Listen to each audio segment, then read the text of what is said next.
After 8 years behind bars, Gypsy Rose Blanchard was released.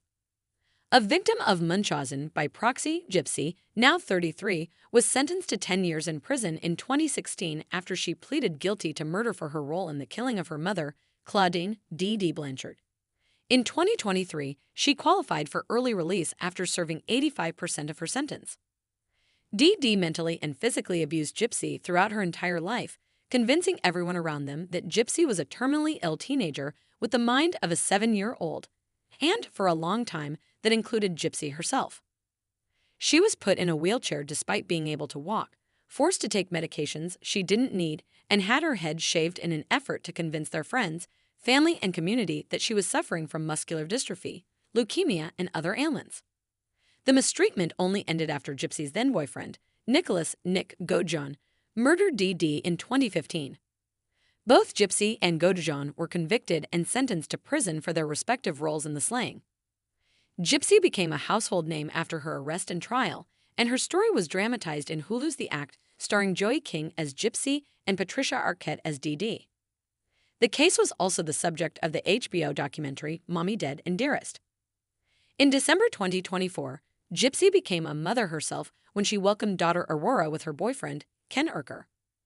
Here's everything to know about the disturbing Munchausen by proxy case, including how D.D.'s years-long deception ended with her murder, and where Gypsy Rose is now. Claudine D.D. Blanchard was born in Chack Bay, Louisiana, on May 3, 1967, and raised in the nearby town of Golden Meadow. She was one of 5 children. When D.D. was 24, she became pregnant by Rod Blanchard, then 17. The couple married, but separated less than a year later. Rod told BuzzFeed News, "I woke up on my birthday, on my 18th birthday, and realized I wasn't where I was supposed to be. I wasn't in love with her, really. I knew I got married for the wrong reasons." In the 2017 HBO documentary Mommy Dead and Dearest, D.D.'s relatives accused her of stealing from them and said she occasionally ran into legal trouble for writing bad checks. After moving back in with her father's family after Gypsy's birth, D.D.'s stepmother Laura Peter alleged that D.D. put Roundup weed killer in her food in an attempt to poison her. Laura was bedridden for close to 9 months after the incident and recovered only after D.D. moved out of the residence, according to the documentary. D.D.'s family recalled in the documentary that she worked briefly as a nurse's aide and demonstrated an uncanny ability to retain and recall medical information and terminology, which may have helped her keep up the deception of her daughter's ailments. As reported in Mommy Dead and Dearest, D.D. claimed that Gypsy had leukemia, asthma, and muscular dystrophy. She also pretended that Gypsy had the mental capacity of a 7-year-old, claiming that it was from brain damage Gypsy suffered from being born prematurely. D.D. and Gypsy moved from Louisiana to Springfield, Missouri, shortly after Hurricane Katrina in 2005, and D.D. claimed that any medical records for Gypsy documenting her alleged health issues had been lost in the storm, according to the documentary. D.D. forced her daughter to use a wheelchair, even though she could walk, shaved her head to give the appearance of going through chemotherapy, and gave her medications that would induce symptoms similar to the conditions with which she said Gypsy was afflicted. She was also accused of manipulating Gypsy's birth certificate to list her as 4 years younger than her actual age. According to the Associated Press, authorities believed that D.D. may have had financial motivations for the deception. D.D. and Gypsy received a house from Habitat for Humanity, went backstage at Miranda Lambert concerts via the Make-A-Wish Foundation, and went on paid trips to Disney World. Rod Blanchard, Gypsy's father, told POPL in 2017 that he and D.D. split before Gypsy's birth and that D.D. would rarely let him see Gypsy because she said he couldn't handle Gypsy's care. "It was a masterpiece of disguise," he said. "It was the perfect opportunity to control Gypsy." In addition to isolating Gypsy from family members who may have raised questions about Gypsy's health, D.D. frequently changed her daughter's doctors so none would suspect anything untoward. One of Gypsy's former physicians, pediatric neurologist Bernardo Flasterstein, suspected D.D. of Munchausen's by proxy and told BuzzFeed News he wished he was more aggressive in ringing alarm bells to authorities. Gypsy alleged in the documentary that D.D. physically abused her behind closed doors, and that some of the unnecessary medical treatments D.D. forced Gypsy to undergo caused her teeth to decay. In one incident, Gypsy said that after she began communicating online with and tried to meet up with an older man she'd encountered at a sci-fi convention, Dee Dee allegedly destroyed Gypsy's computer and cell phone and kept Gypsy tethered to her bed with a leash attached to handcuffs. According to BuzzFeed News, Gypsy first connected with Nicholas Gojon on a dating site for Christian singles, and they communicated online for 2 years before meeting in person. After a year of messaging, Gypsy revealed to Gojon that she could walk, as People previously reported. Gojon reportedly introduced Gypsy to BDSM themes as the two grew closer, with Gypsy later testifying in court that she called Gojon her master and referred to herself as his slave. Per BuzzFeed, Gypsy told her neighbor Aaliyah Woodmansee that she was in love. Gypsy's father Rod also believes his daughter was madly in love with Gojon, as he told PUPL in 2017. In the 2019 Oxygen special Gypsy Rose and Nick, A Love to Kill, Gojon himself said that he believed he and Gypsy were soulmates from the very beginning, and that they were planning their future together as a couple. Gypsy and Gojon had their first in-person date at the movies in 2015, where they saw Cinderella. Their second in-person meeting was that June, when Gojon traveled from Wisconsin to Missouri to kill Dee Dee. Gojon told Oxygen that he believed killing Dee Dee was imperative to ensuring he and Gypsy could spend their lives together. The couple had discussed murdering Dee Dee as a plan B, Gypsy said in Mommy Dead and Dearest, but as Gypsy's desperation to escape grew, it became their main plan. Gypsy said in Mommy Dead and Dearest that on the night of the murder, she and Dee Dee gave each other manicures and Gypsy put Dee Dee to bed, promising to be a good girl.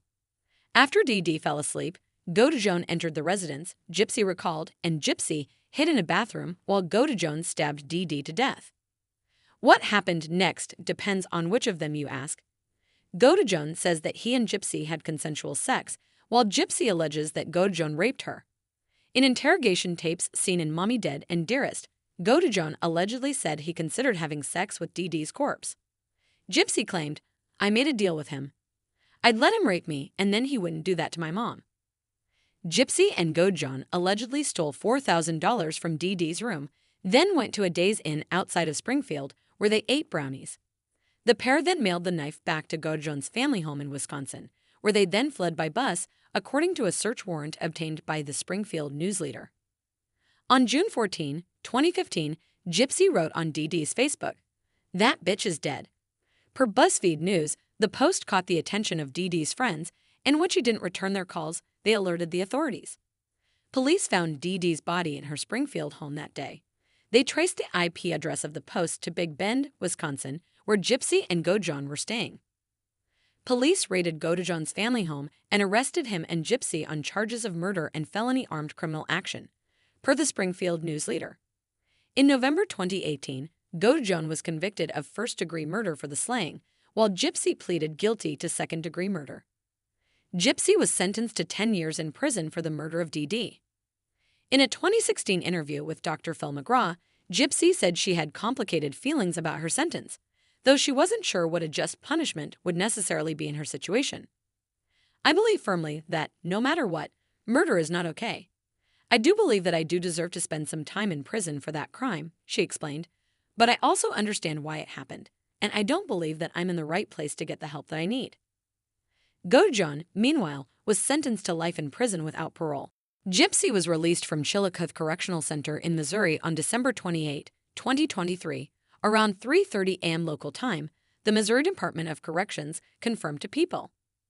"I'm ready for freedom," she told PUPL in an exclusive interview ahead of her release. She served 85% of her 10-year sentence. Her time in Greene County Jail before her trial counted towards her time served. Following her release, Gypsy went on a media tour, sharing her experience with the world. However, fans felt her interviews lacked accountability regarding the murder of Dee Dee. In March 2024, at the recommendation of her parole officer, Gypsy deleted her social media accounts. "To all the people that I offended with a lack of accountability, I'm sorry," she said in her final TikTok video. "I'm learning. I'm taking accountability. I did a bad thing." In Gypsy Rose and Nick, A Love to Kill, Gojon said that he thought Gypsy was his soulmate and that he killed Dee Dee to free Gypsy from her abuse. However, their relationship fell apart in the immediate aftermath of their arrest, though Gojon revealed in the special that Gypsy is still the only partner he'd ever imagined a future with. Gypsy, for her part, has moved on from her relationship with Godejohn and has since had 2 other known romantic relationships while in prison. Fancy Maselli, a producer who'd worked with the family, told POPL in 2019 that she could hear the excitement in Gypsy's voice when she talked about her then-fiancé, a man named Ken Urker, whom she met after he wrote to her in prison when he saw Mommy dead and Dearest. This relationship is a good thing for her, and whether it ends up being that way in the end, no one knows. But for her right now, it's a very positive and happy time, Maselli said. She added that the relationship began as a platonic friendship that eventually evolved into a romance. Christy Blanchard told People that the family liked Urker, who proposed to Gypsy during a prison visit. He loves Gypsy very much, Christy said, and you can clearly see that when he talks about her and looks at her. The pair briefly called off their engagement before reuniting. However, their reunion wasn't permanent. In August 2022, the Springfield News Leader reported that Gypsy married Ryan Scott Anderson of St. Charles, that June. Gypsy's marriage to Anderson lasted less than 2 years.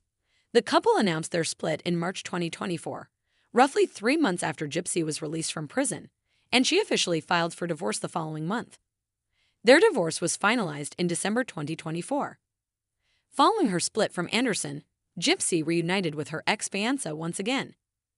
After reconnecting earlier this month, we realized that our love for each other is simply undeniable, and life is too short to not take a chance, she told TMZ. Gypsy added, "We have a history that made for the perfect foundation for a new beginning. We are together and in a wonderful place in our relationship. We know it is going to be a long road ahead, but are excited for the future." 3 months later, Urker and Gypsy announced that they were expecting their first child together. The couple welcomed their daughter, Aurora, on December 28, 2024, the anniversary of Gypsy's prison release. If you suspect child abuse, call the Child Help National Child Abuse Hotline at 1-800-4A-CHILD or 1-800-422-4453 or go to www.childhelp.org. All calls are toll-free and confidential. The hotline is available 24/7 in more than 170 languages.